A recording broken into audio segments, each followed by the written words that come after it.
bienvenue aux conférences midi. Encore une fois, une conférence midi un peu particulière parce que c'est une séance d'information pour les étudiants qui désirent faire le doctorat. Le doctorat qui vient d'être qualifié par Marcel Lajeunesse à la cérémonie des bourses de l'EPSI comme une fantastique aventure. Je pense que l'adjectif était fantastique, quelque chose que je peux confirmer. Donc aujourd'hui, on va parler de ça parce que dans les profils de sortie de la maîtrise à l'EPSI, parfois un profil de maîtrise qui est un peu méconnu est celui du doctorat. Et donc aujourd'hui, avec nos présentatrices, on va essayer de décortiquer ça, de vous parler du doctorat et de répondre à des questions comme qu'est-ce que c'est le doctorat, qui peut y avoir accès et à quoi ça mène aujourd'hui. Nos présentatrices sont Christine Dufour, professeure à l'EPSI et responsable du programme de doctorat. Nous avons 3 étudiantes au doctorat, Julie Lissima, Virginie Wanganski et Stéphanie Courchaine, qui sont d'excellentes étudiantes et qui vous présenteront ça, je suis sûre, avec beaucoup d'enthousiasme, j'espère. On va voir, je vais voir rire. Donc sans plus tarder, je vais vous laisser la parole et encore merci d'avoir collaboré avec nous dans le cadre des conférences midi. Bonne présentation. Un grand merci, Anaëlle, d'avoir proposé justement de prendre sous ton aile des conférences midi cette séance d'information. Donc, merci de m'avoir présenté. Je rajouterai quand même en sous-texte que dans une vie antérieure, j'ai fait la maîtrise professionnelle à l'EPSI et j'ai fait le doctorat à l'EPSI. Donc, j'ai ça aussi en dessus d'être maintenant la responsable du programme de doctorat. Et nos 3 étudiantes qui ont très généreusement accepté de venir, donc étudiantes de doctorat, de venir partager leurs expériences, sont toutes les 3 titulaires d'une maîtrise aussi de l'EPSI, maîtrise recherche dans certains cas, maîtrise professionnelle dans d'autres cas, pour justement illustrer le fait que le doctorat s'adresse tant aux gens qui viennent de la maîtrise professionnelle que les gens qui viennent de la maîtrise recherche. Parfois, on a l'impression que c'est juste si on fait la maîtrise recherche qu'on a accès à un doctorat, mais ce n'est pas le cas. C'est aussi ouvert pour la maîtrise professionnelle que la maîtrise recherche. Je dois aussi dire que l'idée de cette séance-là, c'est pas moi qui ai eu cette brillante idée-là. C'est 2 étudiantes actuelles de doctorat, Julie Lise et Constance, qui ont soulevé cette question-là à l'hiver dernier, si ma mémoire est bonne, en disant que lorsqu'elles étaient à la maîtrise, elles auraient vraiment apprécié d'avoir ce genre de séance d'information-là pour démystifier un peu les choses, pour se rassurer dans les démarches. Et c'est ça qui a produit, donc, c'est un programme double. Aujourd'hui, on sera plus dans les grandes questions pour bien comprendre c'est quoi un doctorat, où ça mène et à qui ça s'adresse. Et le 27 novembre, donc ça sera annoncé bien entendu, le 27 novembre, il y aura une 2e séance où là, je vais m'attarder plus sur les administratif, la structure du programme, comment faire son dossier pour une demande de doctorat. Donc, on va être plus dans la technicalité un peu administrative, qui est aussi intéressante, mais on trouvait que ça faisait trop dans une seule séance d'avoir à la fois la vision globale et la vision plus pointue technique, d'autant plus qu'on veut, et c'est ça la formule qu'on vous propose aujourd'hui, on veut vraiment avoir moi qui parle, mes co-présentatrices aussi qui parlent, mais vous qui allez parler ou qui allez chatter pour les gens sur Zoom pour avoir aussi vos questions, avoir votre rétroaction. Et à la toute fin, j'ai mis, pour en savoir plus, quelques références à consulter aussi pour en savoir plus sur le doctorat. Donc, je vous propose de nous laisser un peu placer les choses et garder vos questions pour la suite, pour avoir donc l'occasion de discuter entre nous de ce qui vous intrigue et pour lequel vous voulez avoir plus d'informations. Je vais donc, moi, commencer par parler d'un doctorat, c'est quoi? Un doctorat, et j'ai précisé ici doctorat de recherche, parce que certains départements offrent des doctorats professionnels, donc c'est un peu différent dans la structure. Nous, c'est vraiment un doctorat de recherche. Un doctorat de recherche, au cœur de votre doctorat, quand vous faites un doctorat de recherche, vous avez un projet de recherche. Un projet de recherche, c'est des questionnements que vous avez par rapport à un certain point, peut-être une observation que vous avez faite dans des milieux professionnels, quelque chose que vous avez entendu dans le cadre de vos cours, des questionnements pour lesquels vous n'avez pas trouvé donc de réponse, des questionnements qui sont donc et très variés. Les objets d'études en sciences de l'information sont excessivement variés. Si vous allez faire un petit tour sur le site de l'EPSI et que vous allez consulter la page « Nos étudiants de doctorat », au doctorat, vous verrez donc, et je ne les lirai pas tous, mais des enjeux de la numérisation des archives, les suggestions de lecture comme spécialisation, les méthodes de fouille de données textuelles, la science ouverte, l'interdisciplinarité, l'histoire des bibliothèques. Donc, les objets sont aussi diversifiés que ce que vous voyez dans vos cours à la maîtrise. Donc, et c'est ça qui est vraiment fascinant. Il y a de la place pour tout type de questionnement du côté du doctorat. À vous, dans le fond, d'arriver, et c'est ça l'idée, c'est d'arriver à trouver quelque chose qui vous agace ou vous dites, mais il y a des réponses. Il n'y a pas de réponse. C'est important parce qu'il faut qu'un doctorat ait une retombée. Il faut qu'un doctorat, et c'est pour ça que j'ai indiqué recherche originale, il faut pas des questionnements qui ont déjà été répondus. Il faut contribuer à l'avancement des connaissances. Donc, il faut avoir quelque chose qui n'a pas encore été répondu et une recherche qui est autonome. Autonome dans le sens que ça demeure votre recherche. En bout de ligne, votre thèse, ça va être votre projet de recherche, c'est vous qui allez le réaliser. Ça ne veut pas dire que vous allez être seul dans l'aventure, mais ça veut dire que vous allez être le pilote, surtout dans les dernières étapes, le pilote principal dans le voyage pour finaliser donc votre doctorat. Et vraiment, le cœur, c'est votre projet de recherche. Vous allez croiser différentes opportunités et occasions pendant votre doctorat, par exemple, pour aller chercher du financement, pour publier, pour communiquer, des auxiliaires d'enseignement, des auxiliaires de recherche, des charges de cours. Vous pouvez participer à des comités. Par exemple, il y a le comité des études doctorales où il y a toujours un ou une étudiante qui représente la voix des étudiants de doctorat. Donc, vous avez donc toutes ces opportunités-là qui vous permettent de venir enrichir votre portfolio de compétences pour aller au-delà de votre projet comme tel, mais de devenir beaucoup plus varié en termes de compétences que vous développer. Les opportunités peuvent varier selon vos préférences aussi, selon les opportunités au moment où vous faites votre doctorat, selon les activités aussi de la personne qui dirige votre doctorat. Et tout à l'heure, je vous disais recherche autonome, mais que vous n'êtes bien entendu pas seul. Il y a aussi des gens. Donc, le doctorat, c'est un moment de rencontre aussi. Vous allez côtoyer notamment votre direction de recherche.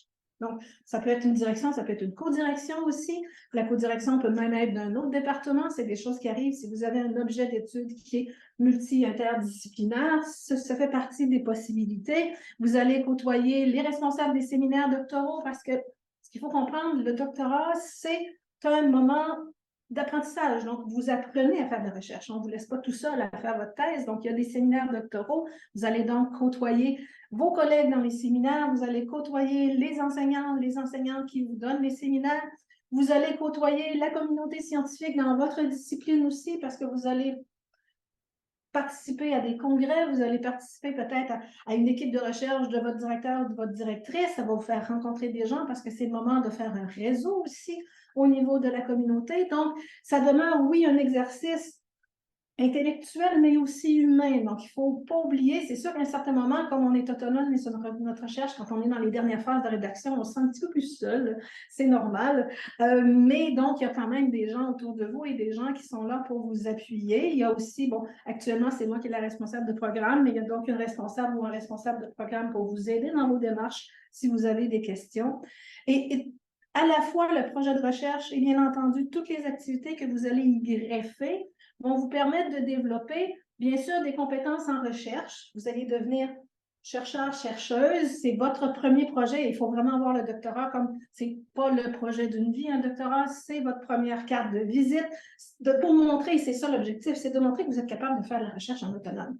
Parce qu'habituellement, après un doctorat, on veut continuer à naviguer dans des univers, entre autres, où on fait potentiellement de la recherche. Et donc, vous allez développer, bien sûr, des compétences à recherche de la conceptualisation à la diffusion de la recherche avec toutes les étapes. Les séminaires, entre autres, vous aident beaucoup à développer ces compétences-là d'un point de vue plus de l'acquisition au niveau des savoirs et des savoir-faire, mais bien entendu, le projet comme tel aussi est très, très important pour les savoir-faire. Vous allez développer une expertise disciplinaire en sciences de l'information sur votre sujet. À un certain moment, vous allez en savoir plus sur votre sujet que votre directeur ou votre directrice. C'est normal parce que vous allez lire beaucoup plus sur votre sujet en fonction de l'angle d'attaque pour le développer. Mais ce qu'il ne faut pas négliger, c'est toutes les compétences transversales qu'on arrive à développer, justement, entre autres, par le projet, mais par toutes les activités que vous venez y greffer. Et j'aurais pris ici la nomenclature du référentiel de l'Université de Montréal pour les étudiants au cycle supérieur au niveau des compétences transversales. Et vous voyez, entre autres, communication, collaboration, leadership, autonomie professionnelle, créativité, innovation. Donc, il y a tout ça que vous allez développer au cours donc de votre doctorat, qui vont faire en sorte que lorsque vous sortez avec un diplôme de doctorat, vous allez être reconnu comme quelqu'un spécialiste d'un sujet, chercheur, chercheuse confirmé par le fait que vous avez réussi votre projet, mais quelqu'un qui a aussi des compétences transversales qui vont donc vous aider pendant le doctorat, mais aussi pour l'après-doctorat.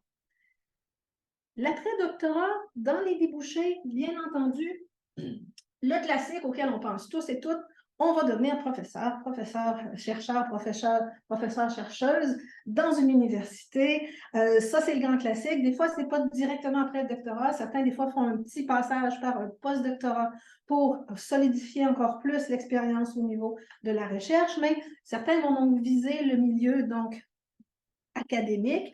Je me suis amusée à aller chercher dans nos diplômés. Donc, le doctorat de l'EPSI a eu 25 ans l'année dernière. On a 25 diplômés en 25 ans. Je suis allée chercher quelques exemples juste pour illustrer qu'il y a des milieux universitaires qui sont plus proches de l'EPSI, avec entre autres, géographiquement, on s'entend, l'Université de Montréal, l'Université d'Ottawa, McGill.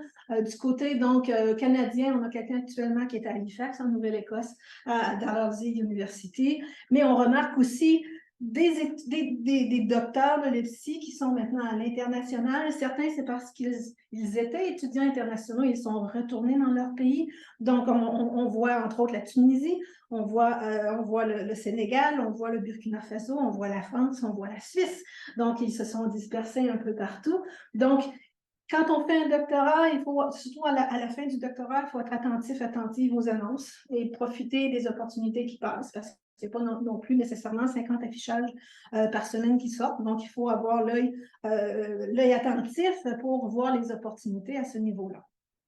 Ce que des fois, on oublie, c'est que le doctorat, ce n'est pas que des débouchés académiques, c'est des débouchés aussi professionnels. Certains font le doctorat pour des visées professionnelles et toutes les compétences qu'on développe en recherche sur votre sujet et les compétences transversales sont recherchées pour certains types de postes et certains types de milieux professionnels. Et je me suis donc amusée encore une fois à aller chercher dans nos diplômés des dernières années depuis le début. Et vous voyez, par exemple, des gens se sont placés à la Bibliothèque et Archives Canada, à la Ville de Montréal, dans des milieux universitaires, mais pour des postes qui sont professionnels. On parle d'analyste senior du côté de la gestion de l'information, de directrice de réseau de bibliothèques, de bibliothécaire, de chargé de projet du côté de la recherche, de conseillère en gestion de systèmes au niveau de la gestion des connaissances. Donc, il y a des milieux où d'avoir le doctorat, des milieux professionnels où avoir le doctorat, c'est bien vu et c'est même recherché. Récemment, une diplômée, une docteure de l'EPSI me disait justement qu'elle a eu ce poste-là parce qu'elle avait un doctorat. Ça a été une plus-value. Donc, il ne faut pas négliger. Des fois, on l'oublie. On pense toujours que c'est la seule voie, c'est la voie académique, mais la voie professionnelle est tout aussi intéressante et tout aussi, donc, on peut la valoriser autant par le doctorat d'un côté comme de l'autre. Du côté vous vous posez peut-être la question, est-ce qu'un doctorat, c'est pour moi? Est-ce que je peux faire un doctorat? Je vous ai déjà vendu un petit peu le punch dès le début en disant que tant maîtrise professionnelle que maîtrise recherche, oui. Donc, si on regarde ici, je suis allée chercher un petit extrait du côté du site admission de l'Université de Montréal et c'est vraiment bien indiqué. Diplôme universitaire de 2e cycle, maîtrise ou l'équivalent dans un champ d'application des sciences d'information ou une discipline connexe. Donc, il n'y a rien qui dit que c'est une maîtrise recherche, il n'y a rien qui parle de ça. Donc, tant la maîtrise recherche que la maîtrise professionnelle que vous avez complétée à l'EPSI ou ailleurs, s'il y a des gens d'autres milieux que les étudiants de la maîtrise actuellement qui nous écoutent. Donc, et ça peut même être dans une discipline connexe aux sciences d'information. Il faut avoir une moyenne d'au moins 3,3 sur 4,3 si vous venez donc de l'Université de Montréal. Donc, c'est la condition. Et dans la rencontre du 27, je vais vous parler un petit peu plus du dossier de candidature, mais je vais y revenir plus en détail à ce moment-là. Mais quand vous candidatez, il faut avoir quand même déjà une idée de projet et avoir trouvé quelqu'un qui est prêt à nous superviser. Donc, il y a ça quand même aussi à rajouter d'un point de vue pratico-pratique pour la demande donc d'admission. Et j'ai laissé le deuxième paragraphe parce que je trouve intéressant de faire ressortir le côté multidisciplinaire, interdisciplinaire, qui est aussi valorisé. C'est pour ça qu'on ouvre à des disciplines connexes. Mais ça veut dire aussi que vous avez tous et toutes un premier cycle dans une autre discipline que les sciences de l'information ou à la très grande majorité. Et ces connaissances-là que vous avez développées peuvent être aussi utilisées pour prendre donc un objet des sciences de l'information et compléter. Donc, on peut justement aller chercher le côté donc multidisciplinaire dans un choix de sujet. Et c'est dans des cas comme ça aussi que la codirection peut être intéressante. Lorsque vous avez vraiment un objet très sciences d'information avec peut-être une autre optique d'une autre discipline, vous pouvez aller chercher une codirection pour avoir à la fois dans votre équipe quelqu'un sciences d'information, quelqu'un de l'autre discipline. Donc ça peut être intéressant. Je dirais que la codirection, c'est pas obligé de savoir dès la demande d'admission. Ça peut se faire une fois rentré au doctorat, on peut préciser les choses et là, se rendre compte que ça serait bien d'aller chercher une codirection. Ça peut se faire une fois donc le doctorat commencé. C'est ce que moi, je voulais vous dire. Je voulais pas tirer toute la couverte à moi parce que je trouve vraiment intéressant d'aller chercher aussi, de vous faire entendre des étudiantes actuelles du doctorat qui ont fait, elles, le passage d'une maîtrise, soit de recherche ou professionnelle. Je vais maintenant laisser la parole à mes trois donc présentatrices. Dans l'ordre, Stéphanie sera la première, donc à essayer de relever le défi en 5 minutes. Ça, c'est le grand défi. Le défi d'essayer de nous dire comment elle a vécu le passage à maîtrise au doctorat ou tout ce qu'elle juge utile et intéressant de vous révéler aujourd'hui dans cette démarche-là. Donc, à toi la parole, Stéphanie. Eh bien, bonjour. Comme tu disais, mon nom est Stéphanie Courchelle. Je suis présentement à ma 4e année de doctorat. Donc, c'est dire que j'ai commencé juste avant la pandémie. Donc, je suis depuis quelques années déjà.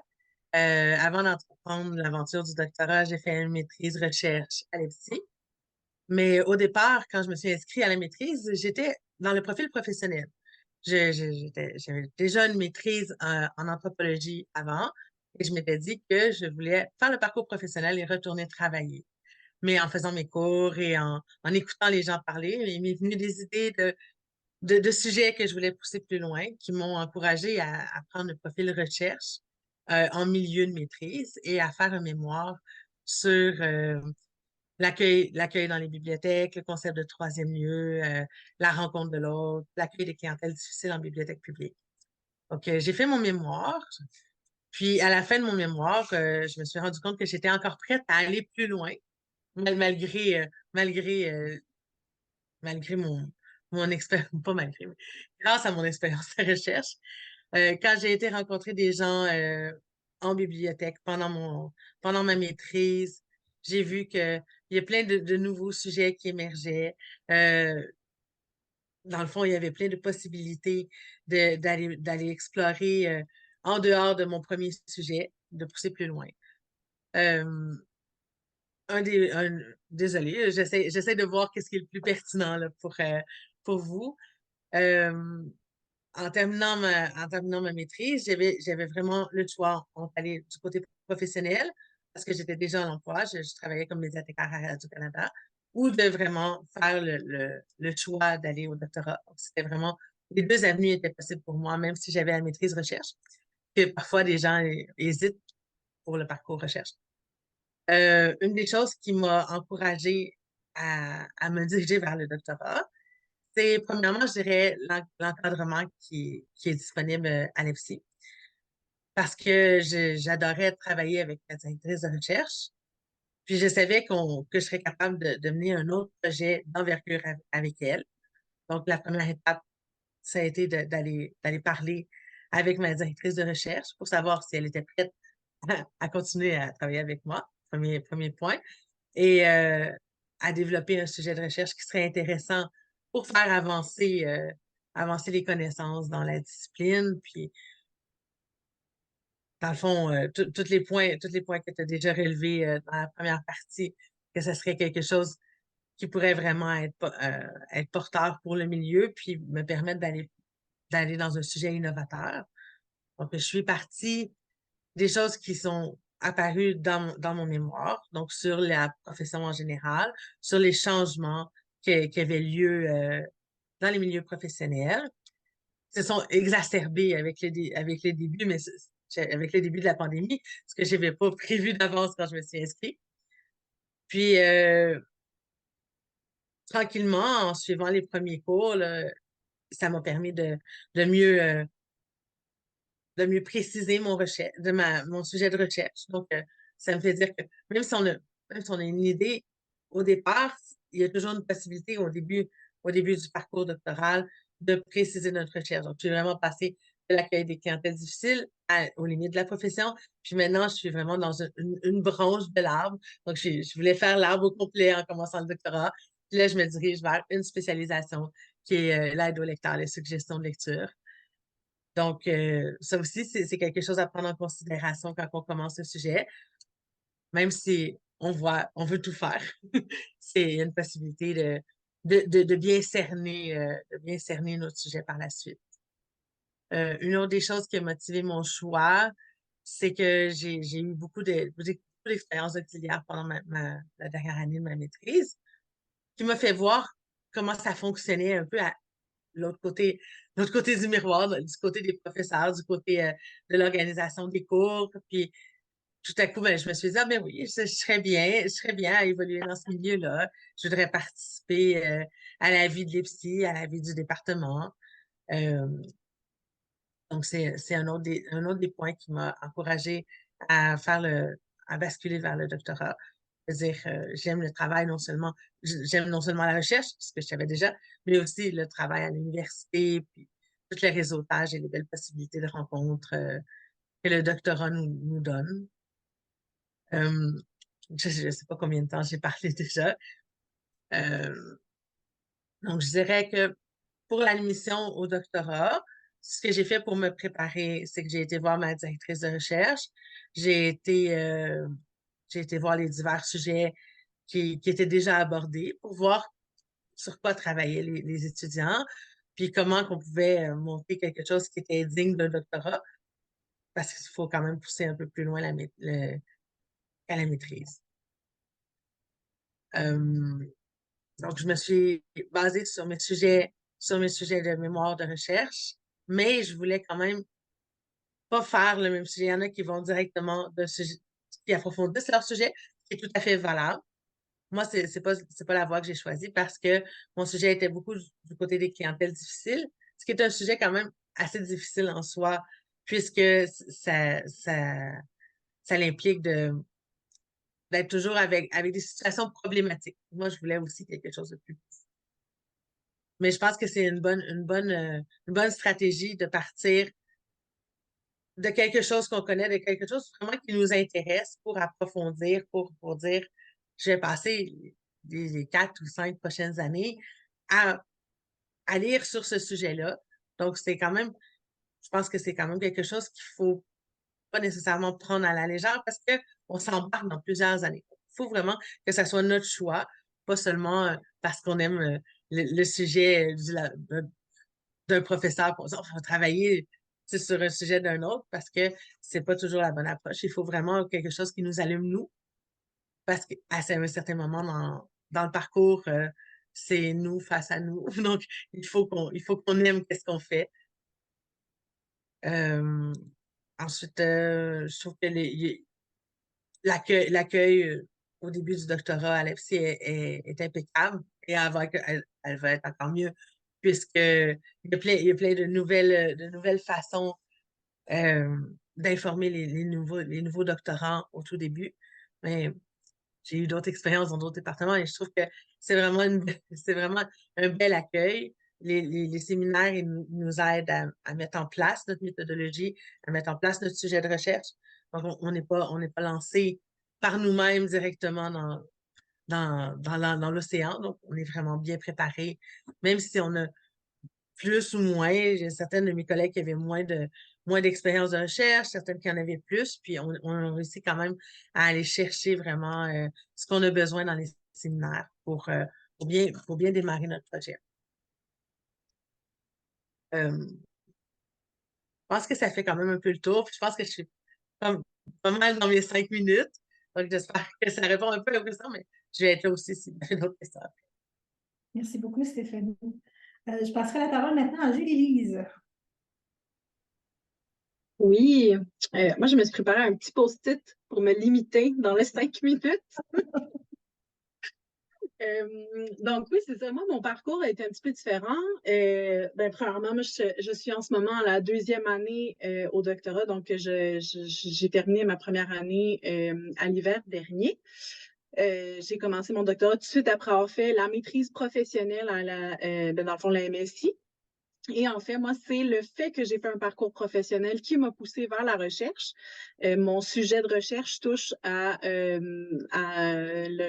voyons, à l'inclusion des professionnels issus de la diversité dans le milieu, dans les milieux documentaires au Québec, donc. Puis c'est issu, en fait, pendant mon stage, à la fin de ma maîtrise, je me suis rendu compte que c'était pas accessible, c'était pas facile pour tout le monde de rentrer sur le marché du travail. Puis c'est à partir de ce moment-là que j'ai lu un petit peu à droite, à gauche, je me suis informée, puis je me suis rendu compte qu'il manquait de l'information sur ça. Puis c'est ce qui m'a motivée, en fait, à aller faire un doctorat. En fait, à choisir ce sujet-là. Le doctorat, c'était déjà quelque chose qui m'intéressait parce que j'ai bien peur du marché de l'emploi. Et voilà, honnête, comme toujours. Pour m'assurer, en fait, là, que, premièrement, j'avais un réel intérêt pour le doctorat au-delà de ma crainte du marché de l'emploi, puis aussi que mon profil, mes compétences et mes qualités étaient compatibles avec ce parcours-là. J'ai fait plusieurs choses, puis moi, c'est de ça que je vais vous parler aujourd'hui, en fait. Donc, au courant de ma 2e année de maîtrise, j'ai fait un projet de recherche dirigé. Donc, c'est un 6 crédits, le CI-6916, accompagné par Jean-Sébastien Sauvé, qui est prof à l'EPSI, pour vraiment vérifier, en fait, si j'avais ce qu'il fallait pour faire de la recherche. Premièrement, j'en avais jamais fait avant. Donc, ça a été ma première expérience. Puis, je me suis embarquée dans cette aventure-là avec lui. Dans le fond, dès le départ, je lui avais dit, comme le doctorat m'intéresse, puis je veux valider si mes compétences, ses qualités, pourraient me mener à ça. Donc, tout au long de l'évaluation, tout au long du projet, c'était comme entendu que ces commentaires étaient dirigés surtout vers l'amélioration, justement, de mes pratiques et tout ça, puis aussi me dire comme, à la fin du projet, est-ce que j'ai ce qu'il faut ou non? Surprise, apparemment que oui. Puis, une autre chose issue de mes discussions avec Jean-Sébastien, en fait, il m'a recommandé un livre que j'ai ici. Je peux mettre après ça la source là, dans le chat. C'est Entreprendre des études supérieures, carnet de réflexion. C'est un petit carnet d'une 60aine de pages qui a été rédigé par Mélissa Thériault, qui est une prof à l'UQAM, si je ne me trompe pas.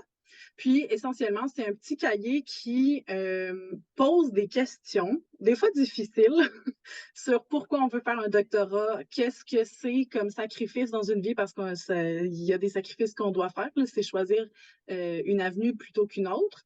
Ça pose des questions aussi sur le financement, sur la famille, la situation de logement, des choses comme ça, réseau de soutien, puis aussi c'est un petit peu des conseils sur comment bien choisir une direction et bien s'entourer à l'université pour bien réussir son parcours.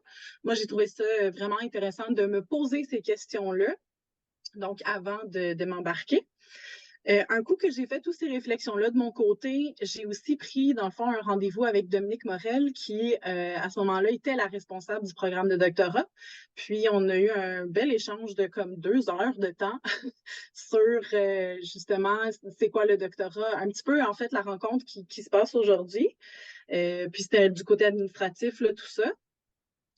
Puis, pour le côté un petit peu plus humain de l'expérience du doctorat, dans le fond, j'ai rencontré aussi Marielle Saint-Germain, qui est une doctorante. J'ai rencontré Virginie, puis j'ai aussi rencontré Stéphanie pour leur demander un peu comment ça se passait pour elle, le doctorat, puis justement, qu'est-ce que ça implique, qu'est-ce que ça demande.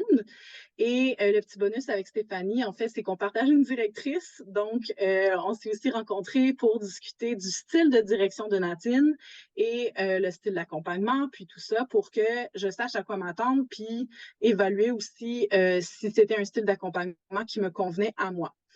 Parce que chaque directeur, chaque directrice a sa façon de fonctionner. Puis la direction, c'est quand même une partie importante au doctorat. Fait qu'il faut valider aussi avec la personne et s'il y a des étudiants, des étudiantes qui sont déjà supervisés par cette personne-là, de voir si justement le style d'accompagnement, le style d'encadrement est quelque chose qui correspond à, premièrement, ce qu'on veut, et ce dont on a besoin aussi, parce que ce sont deux choses différentes. Euh, Fait que je pense que ça fait pas mal le tour de mon petit post-it. Je vais vous envoyer la référence pour le livre, mais c'est ça. Moi, ça a été beaucoup des questions que je me suis posées pendant ma deuxième année de maîtrise. Et ben, c'est ça, je suis allée surtout voir des gens qui vivaient l'expérience pour savoir en temps réel comment ça se passe, parce que le guide d'étudiants au doctorat est très utile, très complet, mais ça vaut pas une rencontre avec quelqu'un qui nous dit les vraies choses. Voilà. Parfait. Merci beaucoup, Julie-Lise. Et finalement, je vais passer la parole à Virginie. Bonjour à tous, alors et toutes. Je vais être beaucoup plus courte. Non, c'était super intéressant et en fait, je vais essayer de ne pas être redondante parce que je pense qu'il y a des thématiques qu'on vit à l'identique. Dans mon parcours qui est un petit peu différent quand même, parce que moi, je viens d'un milieu professionnel et à un moment donné, en dehors du milieu professionnel, j'avais une passion, que j'ai toujours d'ailleurs, la généalogie, pour différentes raisons familiales.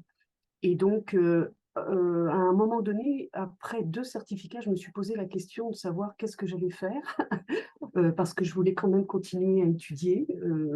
Et j'ai été voir un conseiller d'orientation à l'UDEM qui a regardé un petit peu mon parcours et qui a vu que je m'intéressais à la généalogie, qui m'a dit, et pourquoi pas les archives.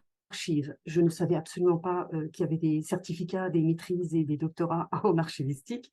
Et donc, je me suis dit qu'effectivement, c'était logique. Donc, j'ai fait un certificat qui m'a permis d'obtenir le bac. Et tout ça, c'est dans les 5 dernières années, hein, évidemment. Et une fois le bac obtenu, je me suis dit, ben, pourquoi pas la maîtrise? Parce que vraiment, c'était un domaine qui m'intéressait beaucoup. Et donc, j'ai fait une maîtrise, mais une maîtrise recherche. Pourquoi? Parce que je me suis rendu compte qu'il y avait des tas de thématiques qui rentraient en lien avec la généalogie. Et c'est au cours d'un cours avec Yvon Lemay où il fallait parler d'une archive marquante. Je pense que vous l'avez tous eu. Enfin, peut-être avec Anaëlle maintenant. Euh, et mon archive marquante, en fait, c'était une archive que j'ai ressortie de ma généalogie. Et ça a débloqué énormément de choses. Et je me suis dit, mais il y a sûrement plus à faire. J'ai fait le cours recherche individuelle sur la même thématique et j'ai fait ma recherche sur la généalogie juive, puisque bon, la thématique de mon doctorat, c'est les archives et la généalogie juive, en l'occurrence, puisque c'est dans un parcours traumatique, bon, voilà, avec une partie de ma famille qui est décédée à Auschwitz. Et donc, après cette recherche en maîtrise, où j'ai adoré, mais enfin, j'avais jamais testé la recherche de façon formelle. Et j'ai adoré. J'ai été en contact, j'ai dû évidemment me déplacer ailleurs qu'au Québec. Et j'ai été en contact avec des gens, je les ai interviewés, j'ai fait mon certificat éthique. Enfin, je suis passée par tout le système d'une recherche doctorale, mais en tout petit. Et finalement, en ressortant de ça, je me suis dit, mais c'est sûr, il faut aller plus loin. Et bon, évidemment, ça n'a pas été aussi rapide que ça. J'ai quand même fait j'ai beaucoup réfléchi parce que c'est pas rien que d'entamer un doctorat. Les diverses discussions qu'on peut effectivement avoir avec d'autres personnes qui sont passées par là ou qui sont en train de passer par là, disons qu'il y a pas mal de bémols et qu'il faut être passionné. Je pense que c'est vraiment le terme pour pouvoir mener à terme un doctorat. Je pense qu'il faut continuer à être passionné tout le long. Il y a des hauts et des bas, ça c'est certain, notamment parce qu'il faut être financé et que c'est difficile parfois, même si on a quand même pas mal d'aides de l'EPSI, il y a pas... Il faut travailler à côté, faut trouver des astuces, mais c'est faisable, c'est plausible. Et en fait, c'est même pas une question d'âge, hein, parce que je ne dirais pas l'âge que j'ai. Et donc, après tout le cursus de la maîtrise et cette fameuse recherche qui a été un déclencheur, je me suis lancée dans le doctorat et je le regrette absolument pas parce que c'est une expérience extraordinaire. Peu importe ce qu'on veut en faire après, si c'est pour faire effectivement prof ou en dehors, il y a des tas de boulots qui exigent, comme dit, enfin qui exigent peut-être pas, mais qui donnent un plus en tout cas, comme dit Christine, d'avoir ce diplôme parce que ça permet aux employeurs de savoir qu'on est capable de passer par tout ce processus qui n'est pas rien, de faire ces recherches, de trouver quelqu'un avec qui on a envie de travailler, et de pas d'imposer parce que, enfin, bon, c'est quand même notre choix, c'est quand même notre façon de travailler, mais d'échanger avec d'autres personnes, avec son directeur et sa directrice, parce que moi, j'ai un binôme. Mon directeur, c'est Yvon Lemay, qui est parti à la retraite l'année dernière, mais qui continue évidemment à me suivre. Et j'ai une co-directrice qui, elle, est en France, puisque mon sujet se déplace en France, Bénédicte Graille, qui est à l'Université d'Angers et qui est maîtresse de conférences en archivistique. Bref, tout ça pour dire qu'en fait, des fois, il ne faut pas trop réfléchir et que les événements font que tout s'emboîte. En tout cas, dans mon cas, ça a été... ça ne veut pas dire que je n'ai pas travaillé très fort. Je pense qu'au doctorat, on ne peut pas dire ça. J'ai travaillé très fort. Mais petit à petit, tout s'est emboîté, qui fait qu'aujourd'hui, je suis super contente d'avoir cette expérience, que tout s'est absolument bien passé, que j'ai des super directeurs, directrices, comités de recherche qui m'aident énormément, mais ça demande, c'est très exigeant, il faut le reconnaître. Mais quand on a une passion et quand on a envie de faire de la recherche, c'est une super expérience. Est-ce que j'ai oublié des choses? Je pense que non. En tout cas, je suis disponible aux questions. Merci beaucoup, Virginie. Merci beaucoup à toutes trois. Je vais juste me permettre donc de repartager mon écran, juste pour afficher rapidement quelques sources d'informations, donc juste pour dire qu'on l'aura donc aussi sur l'enregistrement. Bien sûr, il y a des sources d'informations qui sont écrites, mais comme le si bien dit, presque toutes, je pense que les trois l'ont dit, les ressources humaines sont super aussi importantes dans le processus. Donc, vous me retrouvez entre autres en troisième position, donc comme responsable du programme. Donc, si vous pensez à un doctorat, vous hésitez, vous m'écrivez, on prend rendez-vous virtuel ou en personne, puis on s'assoit, puis on jase, puis on jase. Donc, juste pour, il n'y aura pas de pression de ma part, donc, mais je suis disponible. J'ai mis aussi un lien vers, vous avez la liste, ce que j'ai montré rapidement tout à l'heure, la page des doctorants actuels. Il y a le courriel électronique. Je sais qu'à tout le moins, Julie-Lise m'avait écrit dire tu peux dire qu'ils peuvent m'écrire s'ils veulent me parler. Donc, je pense qu'il y a une ouverture de ce côté-là, un peu comme ils l'ont si bien dit. Donc, si vous voulez parler, parce que c'est sûr qu'on peut dire, bon, c'est sûr que la responsable de programme, elle va juste dire tout ce qui est beau. Donc, d'aller chercher les vraies choses. Donc, bien entendu, la conférence midi que vous verrez passer du 27 novembre pour la suite de la discussion. Je vais juste rapidement donc mettre ça à l'écran. Donc, je vais réarrêter le partage parce que maintenant, ça va être à votre tour. Donc, à votre tour de nous poser des questions, de demander un complément d'information, si vous voulez un complément d'information, s'il y a des sujets que vous voulez creuser plus avant que ce qu'on a dit, c'est vraiment donc à vous, soit en levant la main dans Zoom, en écrivant dans le clavardage ou en personne, en levant la main en personne pour lancer la discussion. Donc, la parole est vraiment à vous. Et je peux continuer aussi. Moi, je suis capable de vous faire un 3 heures là-dessus. Il n'y a pas de souci. Je vais me permettre, et ça va peut-être aussi vous donner des idées de sujets à continuer. Ce que je trouvais super intéressant de nos trois présentatrices, et je savais que j'avais besoin d'avoir des étudiantes de doctorat avec moi pour en parler, ce sont moi, ce que je considère être 3 facteurs très, très, très importants pour bien vivre un doctorat. Ça prend un sujet qui nous tient aux tripes, qui fait que dans les les creux, parce qu'il y en a toujours des creux, comme dans la vie. Il n'y a jamais rien de parfait tout le temps, qui fait que dans les creux, on le ressort, on fait « je veux encore des réponses à ça ». Donc, ça prend vraiment un sujet pour moi qui vient de quelque chose qui vous interpelle, et les trois nous ont bien montré que ça venait soit de contexte familial, de réalité personnelle, d'observation dans les milieux. Donc, ça vous prend ça. Ça vous prend une direction de thèse avec laquelle vous êtes compatible. Vous allez croiser des super professeurs avec lesquels vous ne serez peut-être pas compatible en termes de fonctionnement. Donc, ce n'est pas une question de dire que c'est une bonne personne ou une mauvaise personne, c'est une question de compatibilité. Donc, c'est bien important quand vous allez approcher quelqu'un d'essayer de voir quel type d'encadrement vous aimeriez avoir et quel type d'encadrement la personne est capable de donner.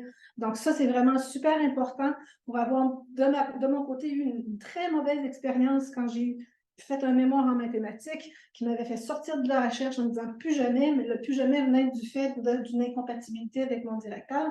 Heureusement, j'ai croisé des gens compatibles après, me voilà. Donc, ça a fonctionné, mais ça, c'est pour moi, c'est primordial comme facteur. Et il ne faut pas négliger aussi le facteur financier. Donc, ça a été mentionné par quelques-unes. Il faut aussi y réfléchir. C'est quand même 4, 5, 6 ans, tout dépendant du rythme à laquelle vous faites votre doctorat, pour lequel il faut effectivement continuer à manger, continuer à avoir un toit sur la tête. Donc, il faut quand même avoir une stratégie à ce niveau-là et avoir un portrait. Donc, je pourrais en parler à la prochaine rencontre ou si vous voulez en parler plus tout de suite. Là, mais il y a pour moi ces trois facteurs-là qui ont été nommés par toutes les trois, si je ne m'abuse, qui sont vraiment au cœur. Donc, et avoir aussi, bon, je rajouterai un quatrième, avoir un regard qui est très, très, comment dire, très objectif sur, oui, un doctorat, c'est du travail. Donc, il ne faut pas voir tout en rose et voir ça, je vais faire ça en attendant d'eux. Il y a des loisirs qui sont moins demandants que faire un doctorat, ce n'est pas un loisir, dans le fond. On peut le voir comme ça. Même si on a beaucoup de plaisir, il y a beaucoup de travail en arrière d'un doctorat. Donc, il y a ce facteur-là aussi qui rentre en ligne de compte. Oui, Julie, je pense que vous voulez intervenir. Oui, ça me paraît parce qu'on en parlait un petit peu plus tôt avec Stéphanie. On se rencontrait ce matin, puis on a dit, des fois, c'est difficile, mais au moins, les mêmes sont excellents. Oui. Mais si je peux me permettre d'ajouter un petit peu, je ne sais pas s'il y a des questions, là, mais je ne l'ai pas abordé tout à l'heure pendant ma présentation parce que c'était comme très court, mais c'était par rapport au profil professionnel qui va vers le doctorat parce qu'il peut y avoir un sentiment d'inadéquation ou d'être inadéquat justement pour poursuivre le doctorat parce qu'on se dit, j'ai juste un parcours professionnel, je n'ai jamais fait de recherche, je suis qui moi pour faire un doctorat? Je le comprends, je l'ai vécu, puis d'autant plus que des fois, il y a des gens qui ont ce discours-là aussi, puis ça peut être très décourageant, mais pour avoir vécu ma première année de doctorat, le programme est monté pour vraiment, justement, mettre tout le monde sur la même base d'égalité au niveau de l'expérience de recherche, dans le sens où on part vraiment de la base de la recherche, puis on construit là-dessus. Les séminaires sont vraiment faits pour qu'il n'y ait personne qui finit les séminaires, qui est laissé pour compte, puis qui ne sait pas comment faire un doctorat. Là. Le programme est très bien construit pour ça. Puis, c'est une expérience différente d'avoir une expérience professionnelle, que ce soit en études ou sur le marché du travail, là, dans le sens que c'est des points de vue différents qui peuvent apporter beaucoup aux discussions autour de la table dans les séminaires, puis aussi entre nous là, au doctorat. Fait que c'est pas un point négatif d'avoir fait juste la maîtrise professionnelle. Non, j'aime bien, Julie, ta précision, parce qu'effectivement, on peut avoir un syndrome de l'imposteur peut-être un peu plus grand quand on arrive d'une maîtrise professionnelle. Mais j'ai bien aimé, Julie-Lise, j'ai aimé tout ce que vous avez dit toutes les trois, mais Julie-Lise mentionnait que pendant sa maîtrise professionnelle, justement pour se tester, elle a fait un projet dirigé, donc un 6 crédits.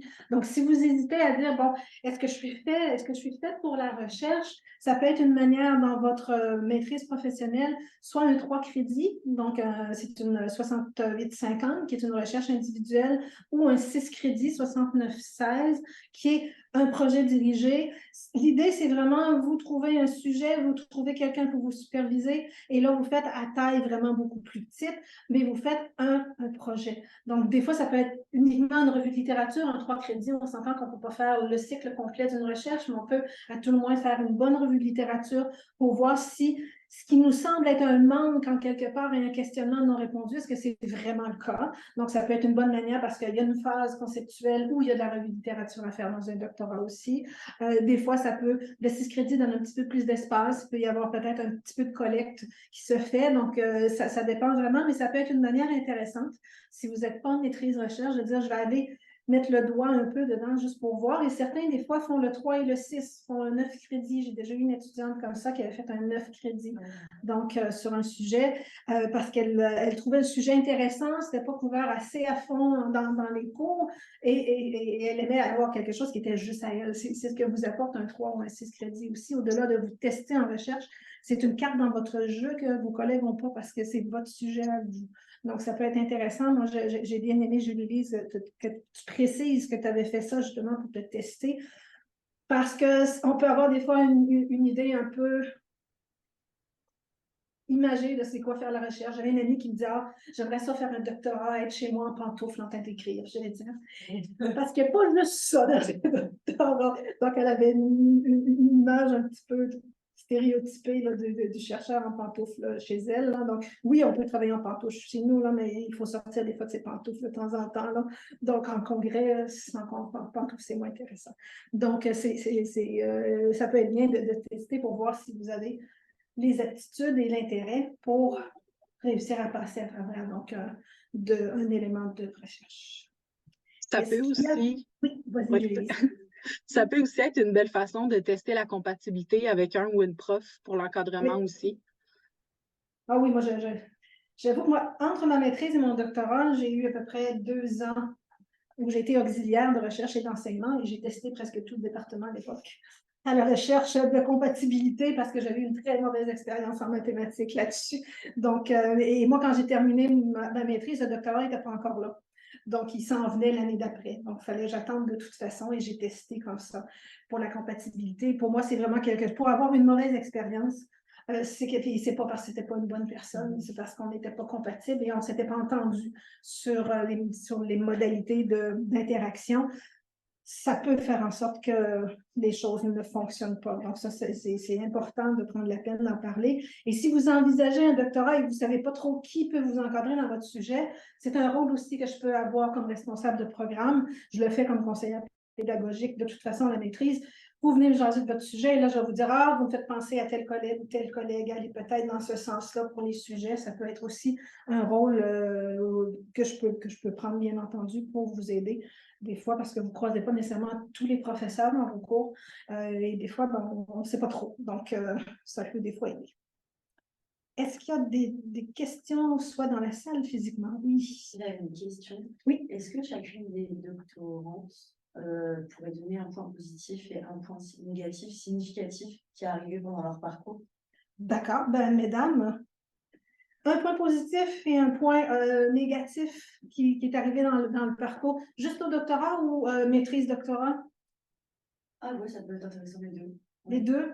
Donc, est-ce que une de vous trois veut se lancer? J'en ai. Oui. Alors, la recherche maîtrise, je dirais.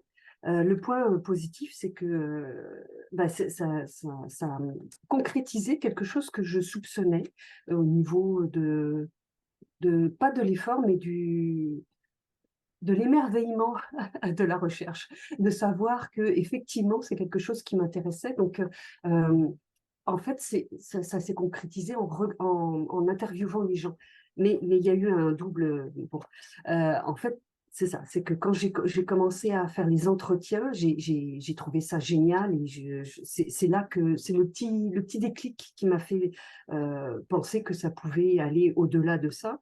Donc, c'est de faire ces entretiens, ça a été positif, mais ça a été aussi négatif parce que c'est là qu'on se rend compte qu'il faut avoir une position de chercheuse dans mon cas, qu'on n'a pas au début. Et donc, en fait, on tombe dans tous les panneaux de l'entretien qui dévie sur d'autres choses, qui prend des heures alors que j'avais qu'un quart d'heure, sur des positions politiques alors que c'était surtout pas ça qu'il fallait faire. Bref. Et Ça a été une super expérience parce que après, évidemment, le doctorat, ça a été différent. Déjà, je fais pas d'entretien, comme ça, je tombe pas dans les panneaux. Euh, pour le doctorat, le point négatif, c'est la gestion du temps. C'est terrible parce il faut savoir gérer son temps pour pouvoir avancer et pas faire un doctorat en 10 ans. Ça, c'est le super point négatif pour moi qui était pourtant, et c'est peut-être ça qui m'a super étonnée, c'est que je suis quand même quelqu'un de très organisé. Et là, alors là, ça a été un gros défi parce que finalement, ça correspondait pas du tout à mon type d'organisation, visiblement. Le point positif, c'est que ça m'a mis au défi de parler devant des gens. Et là, ça a été une super expérience. Et aujourd'hui, ben, c'est ça, j'ai plus vraiment trop de misère. Il faut que je cadre un peu mes affaires. Mais ça, par contre, ça a développé une énorme aptitude à pouvoir parler en public sur un sujet que j'essaye de maîtriser. Merci beaucoup, Virginie. Stéphanie avait levé la main. Désolée, je cherchais mon micro. Moi, je dirais, dans les points positifs, je voulais aller un peu dans la même direction que Virginie. J'aurais beaucoup de points positifs au sujet de la recherche, parce que j'aime la recherche, j'aime ça découvrir des nouvelles choses. Mais une des choses qui était un point positif du doctorat et qui était comme pas, j'avais pas prévu, si je pourrais dire ça comme ça, c'est justement les qualités transversales qu'on développe. Donc, écrire des articles scientifiques, faire des présentations dans des congrès, on parlait en public, c'était quelque chose qui est vraiment un défi à chaque fois. Mais là, j'ai fait des ateliers en cours, j'ai donné des séances de cours, même si j'ai pas encore fait une tâche de cours complète. Euh, tous ces éléments-là, j'ai donné des conférences, tout ça, ça fait développer d'autres aspects de mon parcours professionnel que j'avais pas vu dès le départ, qui donnent vraiment des belles cordes dans mon arc, que ce soit pour une carrière universitaire ou pour une carrière en dehors de l'université. C'est toutes des qualités qui vont m'être très utiles. Le réseautage aussi, de rencontrer des gens qui travaillent de différentes façons, autant à l'Université de Montréal que moi, pour ma part, j'ai participé à un projet qui incorporait des gens de l'industrie, puis des gens de la France, des gens, donc on y va en interdisciplinarité, en international, on rencontre différents profils de parcours parce qu'il y a les parcours ici au Canada, mais ailleurs, c'est différent. Donc, toutes ces opportunités-là, c'est vraiment quelque chose qu'on ne voit pas avant d'avoir les deux pieds dedans. Si j'irais avec un des points négatifs, ce serait que moi, je voulais tout faire au doctorat. Tous les sujets, dans mon grand sujet, tous les sujets m'intéressaient, ce qui m'a amené à un peu d'éparpillement, d'être un peu éparpillée, pas de manière négative, parce que je voulais approfondir chaque partie. Puis, à un moment donné, justement, on se dit, mais j'ai pas 10 ans ou 20 ans et il va y avoir un après-doctorat. Donc, je dois me concentrer sur quelque chose de plus circonscrit pour arriver à faire une bonne recherche. Donc, un des points négatifs, c'est que même si on veut tout faire, il faut quand même faire des choix à un certain moment. Merci, Stéphanie. Lise, est-ce que tu veux? Oui. Oui, ben, ça va super bien en fait, en plus avec le point que Stéphanie vient de terminer avec. Moi, ce que je voulais dire, c'est en fait mon point négatif découle du point positif. Le point positif, c'est ben, un doctorat, c'est beaucoup d'opportunités, beaucoup de choses, de projets qui se présentent, des collaborations, autant des présentations que des projets de recherche, que des fois, ça peut être, dans mon cas, de l'activisme au niveau professionnel. Moi, dans la vie, je veux tout faire. Je dis oui à tout sans discrimination. Je veux vivre toutes les expériences. Et ça, c'est mon point positif parce qu'il y a beaucoup de choses qui se présentent à moi, puis que ben, c'est des choses nouvelles. Donc, j'ai envie de les explorer, j'ai envie de les faire. Mon point négatif, c'est l'argent, le temps et l'énergie sont des ressources limitées. Je sais que je ne suis pas la seule personne au doctorat qui fait de l'anxiété de performance, mais c'est très difficile là-dessus de devoir apprendre à dire non. Mais c'est un apprentissage qui je fais à ce jour encore, puis en fait, qui me fait beaucoup de bien. C'est comme un négatif, pas trop négatif, dans le sens que c'est un apprentissage qui s'applique, oui, à ma vie académique et professionnelle, mais ça me permet en tant qu'humain, à mieux me connaître, puis à mieux respecter mes limites aussi. Ça vient, c'est ça, avec son lot quand même de charges de travail et charges mentales, le doctorat, mais d'avoir dû m'arrêter pour me rendre compte que, OK, là, j'ai dit oui à trop de choses cette session-ci, il faut que je commence à dire non, ben, c'est des choses que je peux appliquer aussi dans ma vie personnelle. Fait que c'est des beaux apprentissages transversaux qui ne s'appliquent pas juste à la vie académique et professionnelle. Oui, merci. Merci beaucoup, toutes les trois. Je me permettrais, même si ça fait 2-3 ans que j'ai fini mon doctorat, je me rappelle quand même assez bien. C'est une expérience de vie qui nous marque quand même, parce que c'est quand même, je l'ai fait sur 5 ans, c'est quand même un 5 ans qui est assez occupé. Moi, ce que j'ai découvert et qui peut des fois avoir l'air un peu étonnant, un point très positif pour moi, c'est tout l'espace pour la créativité. Étonnant dans le sens qu'on voit, il y a des standards de la rigueur scientifique, bien sûr, il faut répondre aux standards de la rigueur scientifique, mais il faut faire preuve de beaucoup de créativité, des fois pour pas contourner des règles, mais pour imaginer des manières de faire, pour, on est face à un problème, trouver une solution à un problème, créativité dans toutes les activités aussi. Bon, j'ai fait un peu d'enseignement, tout ça. L'enseignement demande énormément de créativité au niveau de pensée pédagogique. Donc, moi, je n'avais pas imaginé qu'il y avait autant de place pour justement utiliser ma capacité à créer des choses, à imaginer des choses et j'ai beaucoup apprécié. Et je pense que je rejoins plusieurs des doctorantes qui ont parlé. C'est le niveau négatif, c'est que quand on rentre au doctorat, on veut sauver le monde. Donc, on veut faire ça. Et là, on se fait toujours dire, mais si tu veux faire ça, tu fais ton doctorat en 30 ans. Et là, on fait, moi, ce que j'appelle des deuils de, ben, il faut ramener à ça. Puis là, on réussit à se ramener. Puis là, il y a quelqu'un qui vient te chercher pour un projet ou pour d'autres choses parce que, bon, on est connu dans le milieu, si on fait bien notre travail, le mot se passe. Et là, c'est sûr que si on a bien fait notre travail, il y a des gens qui reviennent nous voir, entre autres pour les charges de cours, on va relancer, puis tout ça. Il faut apprendre à dire non, et ça, c'est pas facile parce qu'on a envie de tout faire. Et c'est pas parce qu'on n'est pas capable de faire, c'est parce qu'il faut être raisonnable en termes de gestion de temps. Parce que c'est effectivement une ressource limitée. On n'a pas trouvé encore, comme Hermione Granger, là, son petit truc pour voyager dans le temps. Là, je ne l'ai pas trouvé encore. Donc, il y a ça, il y a une partie de deuil. Et moi, ce que je disais toujours et ce que je dis maintenant à mes étudiants, c'est que ces deuils-là du monde qu'il faut sauver à la petite brique que l'on va faire, du doctorat, gardez toujours un calepin à côté de vous et notez-les. Vous avez une vie de recherche après. Donc, c'est des idées pour d'autres choses après. Donc, il faut les garder. C'est juste un deuil potentiellement temporaire et après, on peut y revenir. Donc, je voulais me permettre donc, de compléter sur mes souvenirs. Quand même, c'est ça, quand même assez vif de mon passage à l'EPSI pour mon doctorat. Donc, le temps est, il y a 1 minute près, je pense, c'est pas mal écoulé. Oui, exactement. Je vais laisser peut-être le mot de la fin à Anaëlle. Oh, merci. Merci de votre présence. N'hésitez pas à nous écrire si vous avez des questions. Et n'oubliez pas qu'il y a une deuxième séance le 27 novembre pour continuer la réflexion. Et si vous avez de nouvelles questions qui émergent de cette discussion aujourd'hui, n'oubliez pas de vous présenter. Oui, donc un grand merci à tout le monde, à mes 3 co-conférencières, bien sûr, à Anaëlle pour l'organisation et à toutes les personnes de physique et sans S et virtuel avec un S qui nous ont suivis. Donc, l'enregistrement sera disponible aussi pour si vous entendez vos collègues dire « Ah, j'aurais aimé ça y aller, je ne pouvais pas parce que… » Ben, il y aura l'enregistrement et la présentation PowerPoint, je pourrai aussi la diffuser. Donc, Donc, un grand merci à tous et à la prochaine. Merci beaucoup. Merci.